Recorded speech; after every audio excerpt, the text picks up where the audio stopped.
The biggest black movement in American history didn't start with a march or a speech. It started with a train ticket. The same movement that millions of African Americans were engaging in, heading north, Midwest, and the West, where thousands of Afro-Caribbean immigrants were arriving too, carrying new languages, new religions, new rhythms, and new political ideas that would radicalize Black America. This is the story of the Great Migration and the Afro-Caribbean migration. This is the story of Marcus Garvey's UNIA. These are three movements that reshaped Black identity and reimagined what freedom could look like.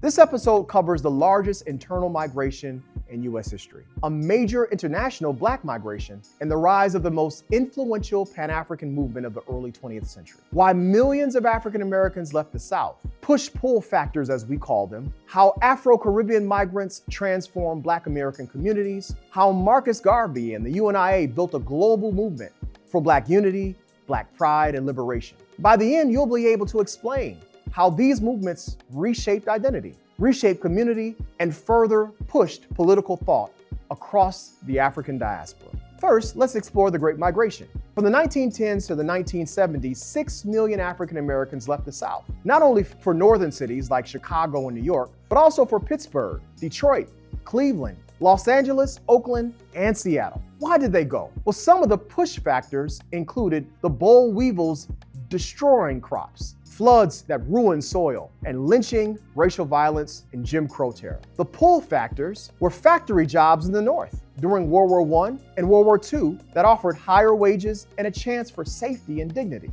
And the Black press published instructions on how to pack, where to find housing, and who to trust. And trains became the arteries of Black possibility. Now, think about these push-pull factors of the Great Migration and take note. Second, at the same time, Afro-Caribbean migrants were arriving in the United States from places like Jamaica and Trinidad and Haiti. Why? Declining Caribbean economies after World War I led to the expansion of the United States in the Caribbean, including the Panama Canal. And educational and political opportunities in the United States offered over 140 Afro-Caribbean migrants to come to the United States between 1900 and 1937. Most of them settled in places like Florida and New York, especially Harlem. And their arrival caused both confusion and tension and new blends of culture. These migrants expanded the religious landscape, including Catholic, Anglican, and non-English religious traditions. And their political consciousness sharpened the emergence of 20th century Black radical thought. Harlem became a crossroads. Southern Black migrants plus Afro-Caribbean migrants became the heartbeat of 20th century Black modernity. Now enter Marcus Mosiah Garvey. Garvey led the largest Pan-African movement in African American history. The Universal Negro Improvement Association had millions of members across the United States, the Caribbean, Latin America, and Africa. Garvey preached Africa for the Africans. He founded the Black Star Line to promote global unity and repatriation. His message resonated with Black Americans facing violence and disillusionment. He began to embrace African heritage and build independent Black institutions and claim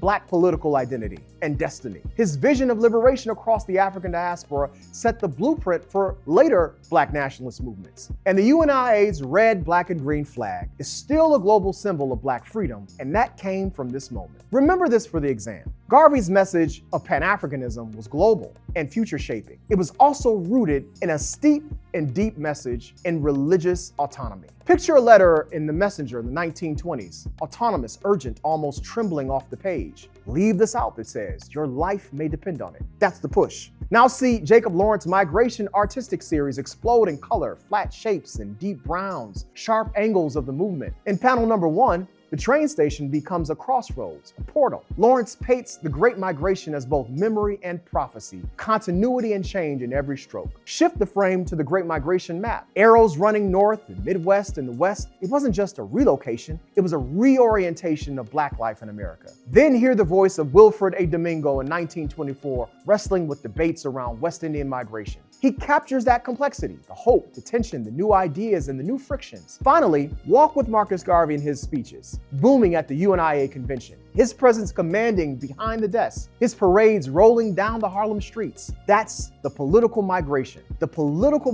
of thought. It's where we compare visions of integration and nationalism and Pan-Africanism. These sources aren't just documents, they're footsteps, they're compass points, and together they trace the full story of a people on the move. Now let's have our Black popular culture moment. Think about people like Lil Wayne and Rihanna that are a blend of Southern roots and Creole Caribbean heritage and red, black, and green symbolism. Or the way West Indian Day Parade in Brooklyn brings together diasporic pride, flags, music. That fusion, Southern, Caribbean, Pan-African, is exactly what the Great Migration, Afro-Caribbean migration in Garveyism created. So what do we take away? First, the Great Migration reshaped Black life nationwide, from the North to the Midwest and the West Coast. Secondly, Afro-Caribbean migrants transformed places like Harlem, which expanded cultural, linguistic, and political horizons. And third, Marcus Garvey and the UNIA built a global movement of Black pride, Black unity, and religious self-determination. Together, these migrations and movements redefined what it meant to be Black in the 20th century